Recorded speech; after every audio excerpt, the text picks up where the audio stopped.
अरशद नदीम अपने गुरूर की वजह से आ रहा है। जब से इसके पास पैसा आया है, इसने फिटनेस पर ध्यान देना खत्म कर दिया था, प्रैक्टिस करना बंद कर दी थी और अब ये हालात आ चुके हैं कि अरशद नदीम 80 मीटर्स को भी क्रॉस नहीं कर पा रहे। प्राइम मिनिस्टर शहबाज शरीफ के साथ वो बैठे हुए थे एक साहब, उन्होंने बोला सर ये आपका विजन है, ये आपकी वजह से जीते। आज पीएम साहब को कौन बोलेगा, और वो वीडियो रिलीज की जाएगी कि जहां शहबाज शरीफ बैठे हुए और साथ में कोई उनको बोल रहा हो सर आपका विजन है, कि ये बाहर हो गए। पाकिस्तानी एथलीट्स को जो है वो पैसा मिलता है तो ये भूल जाते हैं अपने आप को, ये अपने आप को संभाल नहीं सकते हैं। नीरज चोपड़ा है, what a consistent player. Neeraj Chopra, second throw. Falls over this time, but is so happy with the attempt that he turns his back because he's clocked beyond 80.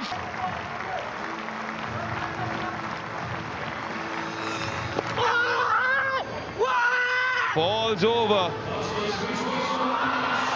Commonwealth games के मैदान में बेइज्जती हो गई भाई पाकिस्तान की। पाकिस्तान वाले मुंह छुपाते हुए फिर रहे हैं। पाकिस्तान के यूट्यूबर्स ने सरेंडर कर दिया भाई साहब, मुंह दिखाने के लायक नहीं बचे हैं पाकिस्तान। अच्छा एक खिलाड़ी में ये नहीं कह रहा है हार गया, तो ये हार नहीं है, ये जिसको बोलते हैं ना ये हाहाकार है। 8वें 9वें नंबर से यार तुसी आ रहे हो, उसके बाद 2 मुकाबलों में खेले, कहीं एक में इंजर हुआ, कहीं पे कुछ नहीं कर पाया।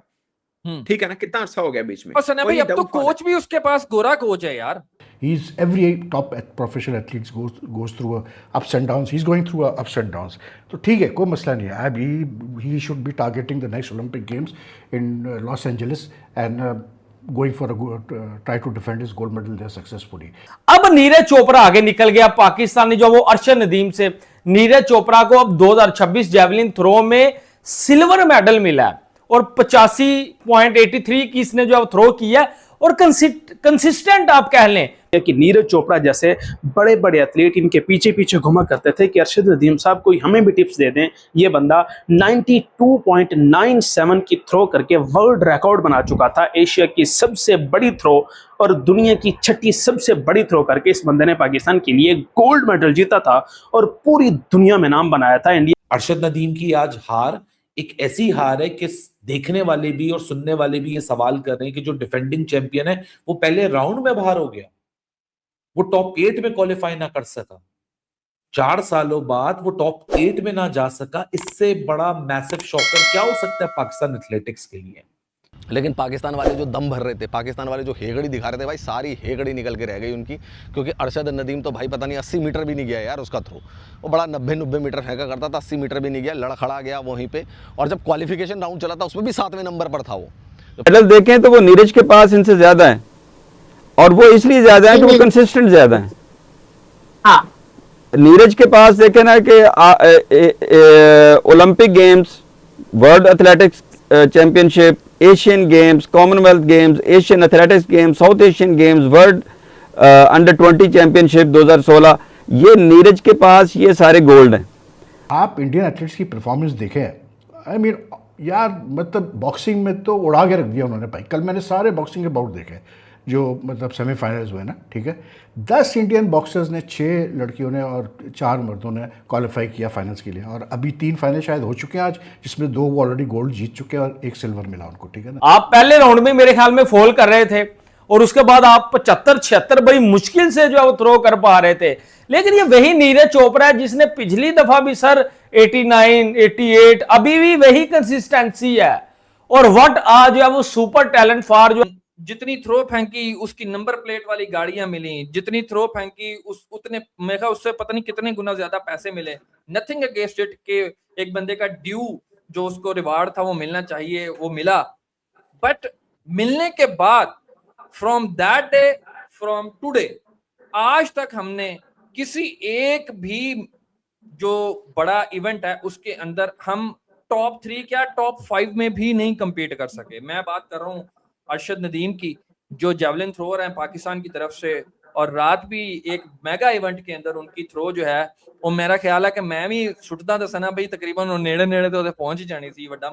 तो बहरहाल अरशद नदीम जो है he like had a very bad day in the finals. He couldn't even qualify for the last what you call it 8 का राउंड जो होता है, ठीक है ना।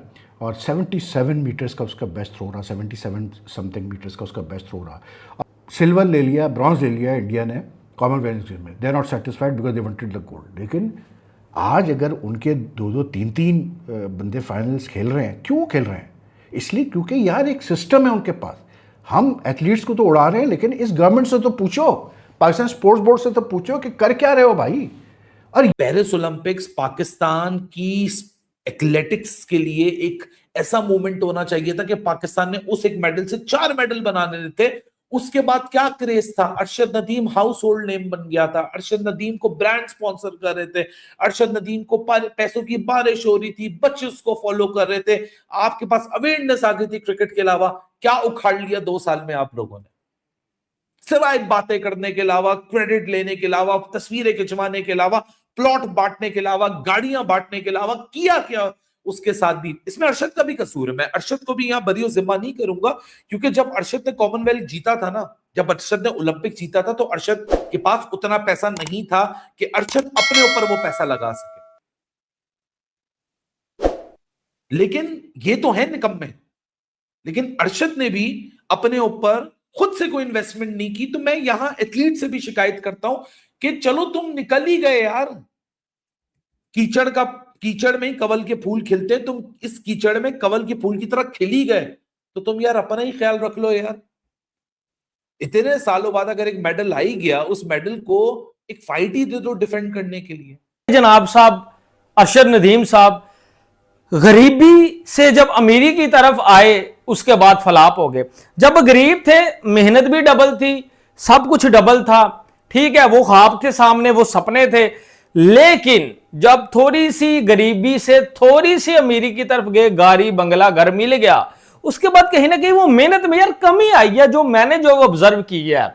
और इतनी बुरी जो है वो आपने पेशकश की है भाई अपने खेल की, अरशद नदीम साहब के ऐसा एक्सपेक्टेड ही नहीं था।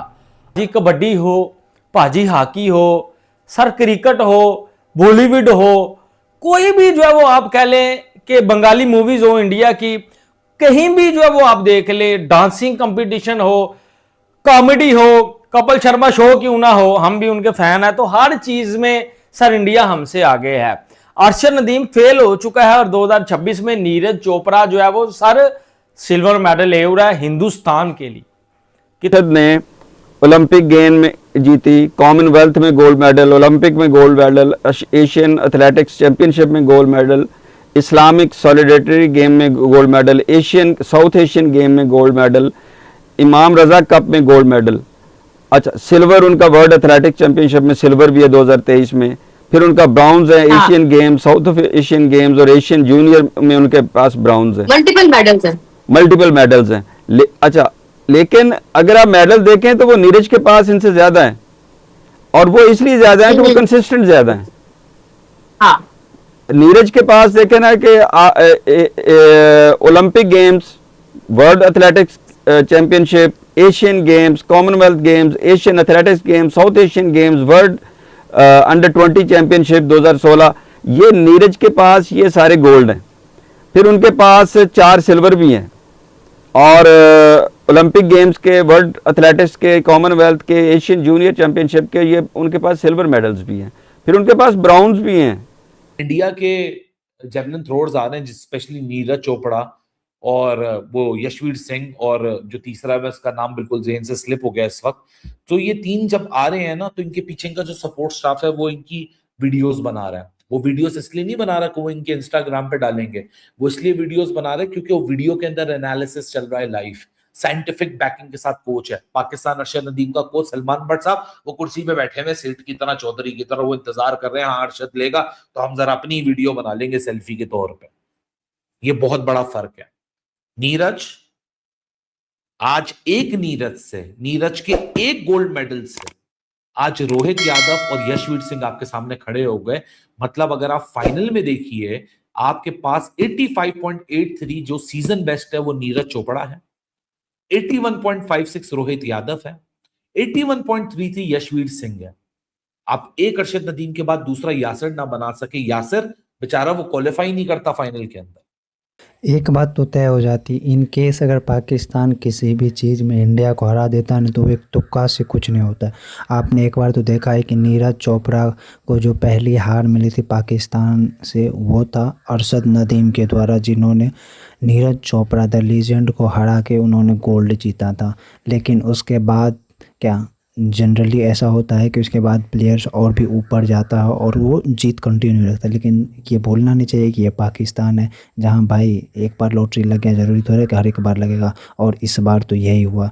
नीरज चोपड़ा इस बार भी गोल्ड नहीं जीते, भले ही वो सिल्वर जीता, लेकिन अरशद नदीम जिसने नीरज चोपड़ा को हरा के गोल्ड जीता था, इस बार अभी कॉमनवेल्थ में भाई उनका तो कोई लाइन में नंबर में ही नहीं आया। अरशद नदीम भाई 9th पोजीशन पे ख़त्म किया उन्होंने, मतलब कोई लिस्ट में ही नहीं था। जबकि नीरज चोपड़ा की कंसिस्टेंसी देखो, मतलब भाई ये वर्ल्ड लेवल पे नीरज चोपड़ा एक बहुत बड़ा ब्रांड एम्बेसडर है भाई, और नीरज चोपड़ा ही है वो पर्सनैलिटी जिन्होंने जेवलिन थ्रो को इस लेवल तक पहुंचा दिया है कि आज पूरी दुनिया में जेवलिन थ्रो जाना जाता है, एक अच्छे खासे रेपुटेशन बना चुका है। वहीं पे अरशद नदीम भाई गोल्ड जीता था, लेकिन उसके बाद देखो क्या हो गया भाई, डाउनफॉल हो गया। मतलब भाई गरीब था तो गोल्ड मेडल जीता था, लेकिन भाई जैसे अमीर हुआ तो उसको और अच्छा करना चाहिए, तो देख लो भाई और ख़राबी हो गया। भाई नीरज चोपड़ा जो इंडिया का है ना, वो मेहनती है, वो कोई वो नहीं है जिसे बोलते हैं ना कि टैलेंटेड और वो सब चीजें, जो मेहनती बहुत है वो बंदा, वो ठीक है ना। वो ये जहाँ पे फ्लूक है नहीं वहाँ लगता पे, उसका। वो जहाँ पे है वहाँ पे रुका हुआ है, उससे एम ही 2 मीटर ऊपर 2 मीटर नीचे वो जाता है। कंसिस्टेंसी उसने रखी हुई है। में जाएं, आप कॉमनवेल्थ में जाएं, कहीं भी जाएं, तो आपका जो आपका मीडिया, आपका सोशल मीडिया, आपका रिपोर्टिंग सारी की सारी हो रही होती है नीरज बा मुकाबला अरशद नदीम बा मुकाबला नीरज। तो इसका मतलब है कि हम क्योंकि इंडिया को ही देख रहे हैं, तो मैं इंडिया की बात ही करूंगा। पाकिस्तान में अगर कोई खिलाड़ी या कोई एथलीट इंजरी का शिकार होता है तो उसके पास कौन सी वर्ल्ड क्लास सहूलियात मौजूद हैं जहां पे वो अपना रिहैब मुकम्मल करे और फिर उसके बाद वो अपनी 100% फिटनेस को बहाल कर सके। आपके पास बेशुमार मिसालें मौजूद हैं। शाहीन शाह अफरीदी इंजर्ड हुए थे, उनकी पेस आपके सामने है, 130 को भी वो क्रॉस नहीं कर पा रहे। आपके सामने एहसानुल्लाह थे, वो इंजर्ड हुए, उनका भी पेस आपके सामने है, कैसे डिक्लाइन आया। नसीम शाह थे, अली रजा थे, और भी आपके बहुत से बड़े बड़े खिलाड़ी गुजरे हैं जो जब भी इंजर्ड हुए पाकिस्तान के सिस्टम के अंदर उनको प्रॉपर इलाज ही नहीं मिल सका। तो अरशद नदीम साहब भी मेरे भाइयों इंजरी का शिकार थे। आप